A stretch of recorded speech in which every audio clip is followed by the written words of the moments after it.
له شاوخوا 2 میاشتو وروسته د وسلوالو طالبانو له لوري د پکتیا په ټولو ولسوالیو کې تړلي روغتیایي مرکزونه بیرته د قومي مشرانو په منځګړیتوب پرانیستل شول.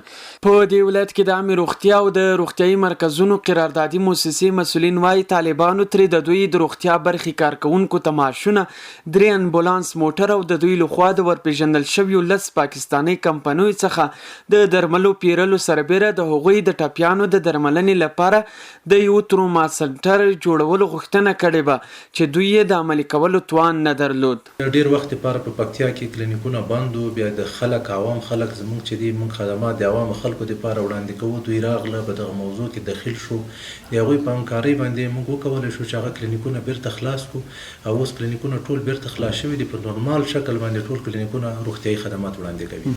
زموږ د پکتیا کلینیکونه یو څه وخت چې ځان ستونزو یا امنیتي ننګونو د لاسه بند شوي وو، اوس ټول خدای فضل دی خلاص شوي دي. څو ورځې چې بند وو کومو خلکو ته که تکلیفونه رسېدلي وي، چې مریضانو ته ستونزې شوي، د هغو ټولو نه زه بخښنه غواړم.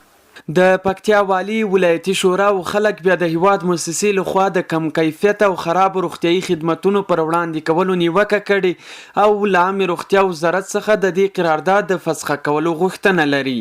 د ولایتي شورا غړي محمد رحمان قادري وویل چې هیواد موسسه د پکتیا روغتیایي اړتیاو ته ځواب نشي ویلی او په خبره باید ژر تر ژره ورسره شوی قرارداد لغوه شي. زموږ د روغتیایي خلک د روغتیایي ستونزو سره لاس پورې ونیو او موږ دغه پرېکړې څخه ملاتړ کوو چې بیرته اجازه ورکړې ده او د دې تر څنګ چې د یو نه مننه کوو او ملاتړ کوو چې بیا صحي خدماتو کلینیکونو ته اجازه ورکړل خدمات وړاندې کړي. ولې متاسفانه د هېواد موسسې چې کوم قرارداد په پکتیا کې د صحي خدماتو د برابرولو په خاطر باندې کړی ده دا ډېر کمزوری ده. وسلوالو طالبانو هماغه مهال ویلي و چې یاد روغتیایي مرکزونه یې د هیواد موسسې لخوا د خرابو روغتیایي خدمتونو وړاندې کولو او د دې موسسې په چوکاټ کې پکتیا ته په ځانګړې شوې بودیجه کې د فراخه فساد له امله تړلي وو. د دې ډلې ویاند ذبیح الله مجاهد وایي د هیواد موسسې مسؤلینو له دوی سره د خدمتونو ښه کولو ژمنه کړې ده.